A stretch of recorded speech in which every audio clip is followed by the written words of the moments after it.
Esta seguramente es una de las comparativas más importantes del mercado de los últimos años. Samsung Galaxy S23 contra iPhone 14. Las dos gamas que han marcado un poco el camino de los smartphones en los últimos 10, 12, 15 años quizás, podríamos decir. Bueno, 15 igual es mucho, pero 10, 12 años sí.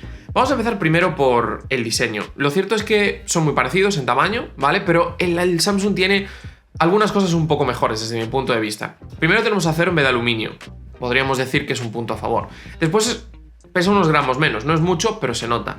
Tenemos un grosor unas décimas inferior, tenemos un ancho unas décimas inferior y tenemos un alto unas décimas inferior. Todo eso además con unos cantos que son un poquito curvados, que lo hacen más cómodo en la mano. Así que sí, personalmente creo que en este caso el Samsung Galaxy S23 está un poco mejor optimizado y además tenemos un aprovechamiento del frontal del 88% frente al 87% que tenemos en el iPhone 14. Si tuviera que escoger uno de los dos por diseño y por uso y comodidad en la mano, escogería el Samsung. ¿Hay muchas diferencias? No, y de hecho si tú me dices que te gustan más los cantos rectos porque estéticamente te gusta más o te gusta más el módulo de cámaras que los tres módulos independientes, te diría que vale, porque no es algo que se pueda medir. No es decir, no, es que uno pesa 180 gramos y otro pesa 160. Tiene el mismo tamaño de pantalla y estamos hablando de que hay 2 milímetros de ancho de diferencia. No estamos hablando de eso, estamos hablando de décimas, de detalles. Es muy difícil decir cuál de los dos es mejor. Yo, personalmente, prefiero el S23, pero si tú me dices que te gusta más el iPhone 14 porque te gustan más los cantos completamente planos o el módulo en diagonal, pues te diré, pues tienes razón, no lo puedo discutir. Los datos medibles están un poco a favor del Samsung, pero vamos, que tampoco hay muchas diferencias. Después, cuando hablamos de la pantalla, en los dos casos tenemos un panel de 6,1 pulgadas y aquí sí que hay datos que están claramente a favor del Samsung Galaxy S23. Por ejemplo, tasa de refresco, 120 Hz en caso de Samsung, 60 Hz en el caso del iPhone. Brillo máximo nominal, el estándar, 1200 nits en caso del Samsung, 800 nits en el caso del iPhone. Y brillo pico, ese que te da el HDR, el píxel blanco, 1750 nits en el caso de Samsung, 1200 nits en el caso del iPhone. Cuando hablamos de los paneles, bueno, pues tenemos un Dynamic AMOLED 2X en Samsung, vamos, que tiene una tasa de refresco variable. No es desde 1 hasta 120, como por ejemplo tenemos en el Ultra, pero sí que es cierto que tenemos diferencias. Y en el caso de Apple tenemos pues el típico panel OLED que tienen los iPhone, hasta 60 Hz y se acabó. Y aquí son bastantes cosas. Y de hecho tengo que decir que la experiencia en el día a día, estos días que hubo algunos días que hizo mucho sol, otros días que llovió mucho, pero sí que es cierto que esos días que hace mucho sol y sales a hacer fotos, pues se agradece ese extra de brillo que tiene el Samsung. Además, curiosamente, pese a tener más brillo, parece que aguanta más ese brillo máximo porque la pantalla del iPhone se calienta más. Bueno, todo se agradece. Siempre lo digo, no os penséis que 1200 nits y 1750 nits es una diferencia enorme. Cuanto más bajo sea el brillo, más se nota esa diferencia, porque los nits es una escala exponencial y entonces llega un momento en el cual la curva es muy plana y aunque suba mucho los nits, nosotros a nivel de referencia no lo notamos tanto. Un panel de 2000 y de 1750 nits prácticamente no tiene diferencias. Sin embargo, esos 350 nits entre 400 y 700 sí que se notan mucho más, ¿vale? Pero es un tema de percepción y es el tipo de escala que tiene esta medición. Así que bueno, que lo sepáis. Cosas a tener en cuenta. Samsung tiene una mini cámara ahí y Apple sigue con el notch. Un notch que a mí personalmente no me molesta en exceso, pero sí que es cierto que está ahí, ¿vale? Y hay que reconocerlo y es peor que tener esta cámara, lo que es a nivel de uso de pantalla. Ya comenté antes, mejor aprovechamiento del frontal en el Samsung y además con el notch pues aún se nota más. Y esto nos lleva al siguiente punto, que es la seguridad. El Samsung tiene dos sistemas de seguridad, tenemos el desbloqueo facial y tenemos además también lo que es el lector de huellas. Bueno, tenemos evidentemente patrón, tenemos contraseña, lo que queramos por software, pero por hardware tenemos esos dos. Y en el caso del iPhone tenemos simplemente el desbloqueo facial mediante Face ID. Y es un poco pues lo mismo que dije cuando comparé el S23 Ultra contra el iPhone 14 Pro. Face ID está muy bien, Face ID es muy seguro, Face ID está muy bien integrado, pero solo tenemos Face ID. Si tengo el teléfono encima de la mesa y estoy trabajando, es difícil. Si tengo algo en la cara como unas gafas de sol, pues a veces es difícil. En el caso del Samsung, bueno, quizás el desbloqueo facial con poca luz funcione peor, pero con buena luz las velocidades son muy parecidas y además tenemos lector de huellas. Vamos, que si lo tengo encima de una mesa puedo hacer así y desbloquear con la huella. ¿Qué prefiero? Tener más opciones, aunque no sean las mejores. Es cierto que el desbloqueo facial ni el lector de huellas de Samsung son lo mejor de lo mejor, pero bueno, personalmente, si tuviera que escoger una combinación, preferiría eso. Por 1000 razones. Pues porque estoy trabajando y tengo el móvil encima de la mesa. Pues porque llevo unas gafas de sol y no me lo reconoce. Por cualquier razón, por la cosa que sea, me aporta más extra tener esos dos puntos. Es cierto que a nivel de integración funciona mucho mejor Face ID, pero a mí tener ese punto de tener el lector de huellas extra me parece muy interesante. Y ahora vamos a hablar del rendimiento. Y aquí tenemos Snapdragon 8, generación 2 for Galaxy, en el caso del Samsung, y tenemos el Apple A15 Bionic, el procesador del año pasado, en el caso del iPhone. Y si vemos los datos que dan los Antutu, etcétera, etcétera, sí que es cierto que parece que está un poquito por delante el del Samsung. Las pruebas normales del día a día, es difícil reconocer que uno esté por delante del otro. ¿Dónde están las diferencias? En esos 120 Hz que tiene la pantalla del Samsung frente a los 60 Hz que tiene la pantalla del iPhone. ¿Y por qué digo que son diferencias? Porque cuando estás viendo esas transiciones, esos efectos, cuando pasas a 60 Hz desde 120 parece que la pantalla está rota, parece que va como a tirones. El cerebro humano es muy curioso porque transforma la sucesión de imágenes a partir de 24 en vídeo. O sea, distingue que hay un vídeo a partir de 24 imágenes por segundo, 23, 22 más o menos. Depende un poco también de cada persona y cada sensación es diferente, pero bueno, 22, 23, 24, por eso el cine adoptó 24 fotogramas hace muchos años, porque era el punto más barato de generar una sucesión de imágenes que pareciera un vídeo. Y pues por otro lado, el ojo humano es capaz de diferenciar hasta 90 y pico imágenes por segundo. Entonces, cuando tienes 60 Hz y solo muestra 60 imágenes, el ojo humano es capaz de ver que son diferentes fotogramas y no un barrido. Y con 120 Hz no te pasa eso, porque como hay más imágenes de las que eres capaz de percibir, pues está perfecto. Apple quizás debería haber apostado simplemente por 90 Hz, ¿no? No, a lo mejor no se tenía que haber ido a los 120, pero para separar entre el modelo normal del Pro, pero sí que tenía que haber sido a los 90 Hz. La diferencia es muy grande y ahí es quizás donde notamos más diferencias en el rendimiento, que no son de rendimiento, porque la aplicación tarda lo mismo en abrir, pero es la sensación que tienes de fluidez, de movimiento, etcétera, etcétera, etcétera. Si nos vamos a cosas un poquito más exigentes, es cierto que creo que el Samsung tiene un poco más de potencia. Sobre todo a nivel gráfico creo que en algunos casos está mejor, pero por otro lado iOS es un sistema operativo mejor optimizado. He hecho diferentes pruebas sintéticas porque no me convencían los resultados. He hecho pruebas sintéticas en día de calor con el sol directo y evidentemente con más brillo el Samsung. Cuando ya tiene mucho tiempo el brillo máximo, baja más el rendimiento. Tengo que decir que el peor rendimiento del Samsung es igual que el mejor rendimiento del iPhone en esas pruebas sintéticas. Y después, un día frío, por ejemplo ayer que hacía bastante frío, que salí, que hice unas fotos, pues estuve un rato fuera y dejé los dos teléfonos apoyados, el rendimiento que consiguió el Samsung a largo plazo es increíble.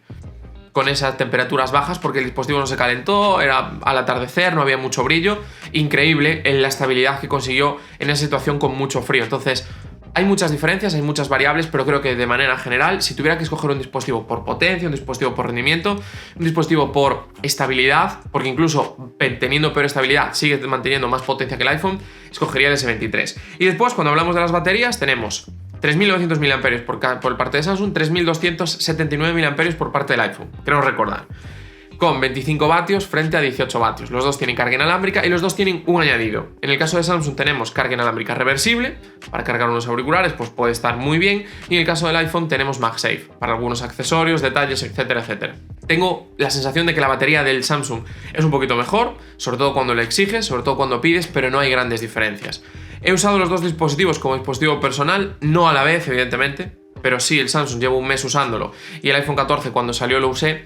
Y si tuviera que escoger uno de los dos por la sensación que me da la batería al final del día, escogería el Samsung. Además, con ese extra de que la carga rápida es un poquito mejor, pues creo que también me daría un poquito más extra. No hay grandes diferencias en batería, pero sí que creo que en el caso de uso intensivo de muchas cosas, creo que Samsung ahí lo optimiza un poquito mejor. El Snapdragon 8 generación 2 creo que está un paso por delante del Apple A15 Bionic. Y ahora viene una de las grandes diferencias, y en realidad el core, ¿no? El punto fundamental de esta comparativa, que es el sistema operativo. ¿Quieres Android? Pues tienes Samsung. ¿Quieres iOS? Pues tienes el iPhone. Y creo que eso es un poco la base, ¿no? Al final, todo lo demás puede haber más o menos diferencias, pero si tú estás más cómodo con Android, ¿qué más te da que la pantalla sea un poco peor, o que el rendimiento sea un poco peor, o que la cámara sea un poco peor? Porque no hay grandes diferencias en casi ningún punto. La gran diferencia viene en el sistema operativo. Android 13 con One UI 5.1, con 4 o 5 años de actualizaciones confirmados por parte de Samsung. iOS 16 y Samsung y Apple está actualizando pues como 5 o 6 años. Más rápido además, aunque bueno, Samsung aquí se está poniendo bastante las pilas. bueno, pequeñas diferencias. Aquí cada uno tendrá que escoger un poco el dispositivo que más le guste, el sistema operativo que más le guste, y también hay que tener otro añadido dentro de este software, que es el ecosistema. He probado dispositivos, de hecho tengo ahora mismo aquí un Samsung Galaxy Book 3, tengo un MacBook Pro, utilizo de manera habitual los Samsung Galaxy Buds 2 Pro, me encanta el Samsung Galaxy Watch 5 Pro, vamos, que los dos tienen un ecosistema muy grande. Ya sea Samsung con su SmartThings, que cada vez funciona mejor, con sus auriculares, con otros dispositivos, con las tablets, con los portátiles, con lavadoras, con lo que quieras, y pues Apple pues con muy buenos relojes, con la mejor tablet, que seguramente siga siendo a día de hoy el iPad, bueno, lo enseño aquí porque tengo aquí el iPad Pro, y MacBook, etcétera, etcétera. El ecosistema, siendo sincero, quizás sea un poquito mejor el de Apple, ¿vale? Aquí creo que sí que está un pasito por delante. Así como el sistema operativo me gusta más Android, creo que el ecosistema global y cómo integra los productos está un paso por delante Apple. Pese a que Samsung está recortando ese camino y lo está haciendo muy bien, creo que ahí está un poquito por delante. O sea, si quieres la mayor comodidad de uso, sobre todo usuarios muy exigentes que tienen ordenador, tablet, móvil, reloj, auriculares, creo que Apple aquí está un paso por delante. El tema de la conectividad entre ellos, de pasar archivos, de usar AirDrop, de utilizar, pues simplemente copiar un enlace te pasan por WhatsApp y que lo puedes pegar directamente en el MacBook o en el iPad, eso está un paso por delante.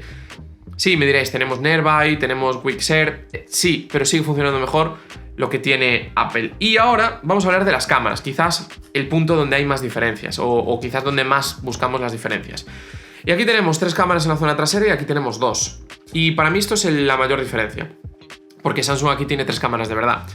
Empezamos con un sensor principal de 50 megapíxeles en el caso de Samsung y un sensor de 12 megapíxeles en el caso de Apple. Y cuando ves las fotos del iPhone dices, están bien. Cuando las comparas con otro dispositivo que hace mejores fotos, como es el Samsung, pues ya no te parece que están tan bien. Tenemos a veces colores un poco raros. El rango dinámico es un poco corto y en poca luz sufre. Es cierto que algunas fotografías, puntualmente con poca luz, me ha sorprendido la cantidad de luz que ha sacado, pero han quedado excesivamente lavadas. Tenemos también mejor modo noche en el caso de Samsung. Apple lo activa a veces un poco antes, lo cual se agradece, otras veces no. Entonces, bueno, quizás es curioso, pero nunca hubiera pensado esto, pero es más consistente la cámara del Samsung que la del iPhone. Y siempre decíamos que lo bueno que tienen las cámaras de los dispositivos de Apple es la consistencia. Y creo que en el 14 Pro lo tienen, pero aquí se han quedado quizás un poquito por detrás. Después, cuando vamos al gran angular, ninguno de los dos es referencia, ¿vale? Lo he dicho siempre, de hecho, estos dos dispositivos son más caros que el OnePlus 11 y el OnePlus 11 tiene mejor gran angular que ellos, bastante mejor gran angular. Pero sí que es cierto que si tuviera que escoger uno, me iría por el Samsung. Apple tiene un gran angular un poco más abierto, lo que hace que las esquinas a veces queden un poco peor, lo que hace que tengamos un mal rendimiento en poca luz. En situaciones intermedias no activa el modo noche, que a veces le pasa, las fotografías son muy malas con mucho ruido. De hecho, sorprende que un dispositivo de 1000 euros haga estas fotografías. Ya lo he dicho también en su análisis, lo hemos comentado varias veces en el canal. El gran angular para mí no está a la altura y Samsung aquí pues da un paso, sin ser un grandísimo gran angular. Tenemos un poco mejor de rendimiento en esa lente. Y después vamos a hablar del zoom, porque creo que es justo hablar del zoom, porque Samsung tiene un zoom óptico de 3 aumentos. En 2 aumentos, utilizando el sensor principal, porque es lo que tienen que hacer los dos dispositivos, ganas también Samsung. Tenemos un sensor de más resolución y aprovechas esa parte central para hacer 2 aumentos, sin duda. En 3 aumentos funciona mucho mejor Samsung, tenemos algo específico. Y en lo máximo que llega el iPhone, que son 5, funciona mejor Samsung. El punto diferencial de Samsung es que hasta los 10 aumentos podemos hacer fotografías interesantes. Así que aquí hay una diferencia muy grande y si quieres una cámara más versátil, sobre todo en la zona trasera, Samsung te va a dar 3 cámaras que en general funcionan mejor que lo que puedes conseguir con las 2 del iPhone. Y después, cuando pasamos a la zona delantera, pasa exactamente lo mismo. Tenemos una mejor cámara en el caso del Samsung. Tenemos los mismos megapíxeles, son 12 megapíxeles. Tenemos mejor color de pieles. Es cierto que está activado el cálido en algunas fotos que vais a ver, pero bueno, eso se puede desactivar. Simplemente pues quería hacer las pruebas. Tenemos mejor rango dinámico. Algunos cielos ya veis que están completamente quemados. Tenemos mejor nivel de detalle y sobre todo el iPhone a veces hace cosas raras por aquí, en las barbas, ¿vale? Cuando sube el HDR. Me veréis el pelo un poquito amarillo en el caso del Samsung por ese tono cálido que hay en algunas fotografías, pero es un ajuste que está activado y que tú puedes desactivar. Que lo activé yo además. Y nos falta el último punto, que es el vídeo. Y siempre decíamos, el iPhone tiene el mejor vídeo. Y creo que de manera global sí que tenemos el mejor vídeo. Sobre todo cuando hay poca luz, limpia un poco mejor. Sobre todo creo que de manera global, por ejemplo, los modos extra, como el modo retrato, como el modo ultra estable, funcionan mejor. Pero cuando vamos a la cámara principal, el rendimiento es muy parecido. Y en el Samsung tenemos 8K y en el iPhone no. El gran angular también es bastante parecido. y la cámara delantera es mejor en el caso de Samsung. Además se nota bastante, rango dinámico, detalle, no lava tanto las pieles ni las sombras, o sea que, bueno, tenemos ahí bastantes cosas. Si me dices ahora mismo, entre estos dos dispositivos, ¿con cuál te quedas para grabar vídeo? Y te digo, si vas a usar mucho la cámara delantera, seguramente me quedo con el Samsung. Si vas a usarlas todas, me quedaría con el iPhone, porque creo, y por el look que veo y lo que siento, creo que me sigue gustando más lo que ofrece el iPhone. Así que ya veis, pequeños detalles, pequeñas interpretaciones, gustos personales, hay muchas variables. Y ahora vamos con las conclusiones, ¿vale? Y os voy a dejar los enlaces en la descripción a diferentes tiendas de estos dos dispositivos y a las diferentes opciones que tenemos, porque hay, bueno, una serie de variables. Primero, los dos dispositivos vienen con 128 GB de RAM. Para la gama alta creo que es poco. Y el Samsung es un poquito más barato, unos 50-60 euros de precio oficial, pero sí que es cierto que nos lo encontramos más barato en algunos casos, en algunas tiendas, unos 100 euros, 100 y pico euros más barato. Y además, durante mucho tiempo hemos tenido diferentes ofertas en los cuales 256 GB costaba lo mismo que 128. Vamos, que podías conseguir un Samsung Galaxy S23 de 256 GB más barato que el iPhone 14 de 128 GB. Para mí no hay duda. Ya habéis visto que las cosas que son más o menos medibles, pantalla, rendimiento, batería, carga rápida, incluso rendimiento de cámaras, el Samsung está un poquito por delante. Y esas cosas que son más de sensaciones, de uso, diseño, el look del vídeo, bueno, pues aquí cambian un poco. A mí me gusta más Samsung en algunas cosas, me gusta más iPhone en otras, me gusta más el ecosistema de Apple. No me gusta más, sino creo que está mejor integrado. Bueno, tenemos ahí pequeñas variables y pequeñas opciones. Cualquiera de los dos dispositivos es muy buen terminal, pero yo, después de haberlos usado los dos, llevo pues con este un mes y pico, este lo usé un mes en el momento de lanzamiento. 3 semanas, perdón, en el momento de lanzamiento. Si tuviera que escoger uno de los dos, siendo usuario habitual del iPhone 14 Pro desde hace 6 meses, me quedaría sin ninguna duda con el S23. Me parece un dispositivo más completo, me ha gustado más la pantalla para usos exigentes, sobre todo ahora en verano, me ha gustado un poquito más la batería, creo que tenemos mejor rendimiento, tiene un mejor sistema de cámaras, por lo menos mucho más versátil. Yo, si tuviera que escoger uno de los dos, sin ninguna duda me quedaba con el Samsung Galaxy S23. Cualquiera de los dos está muy bien, pero para mí en este caso Samsung aquí está un paso por delante de lo que ofrece iPhone. Esperemos que en el 15 den ese salto, porque sí que lo necesitan, porque el iPhone 14 es muy parecido al 13, que ya era muy parecido al 12. Y Samsung ha dado pequeños pasos respecto al S22 en este S23, pero los ha dado donde los necesitaba dar. Así que este ha sido mi repaso a la comparativa de los dos teléfonos más mainstream de la gama alta de los últimos años, de las sagas, de los fabricantes, como lo queráis llamar. Espero que se haya entendido esto último que he dicho, pero bueno, espero que os haya gustado el vídeo. Os dejo por aquí el vídeo de lanzamiento del Samsung Galaxy S23 y os dejo por aquí el análisis del iPhone 14, ¿vale? Un dispositivo que ya lo dijimos en su momento, no es el más recomendable del mercado. Espero que os haya gustado este vídeo, no os olvidéis en darle like, suscribiros y nos vemos muy pronto aquí en Urban Tecno.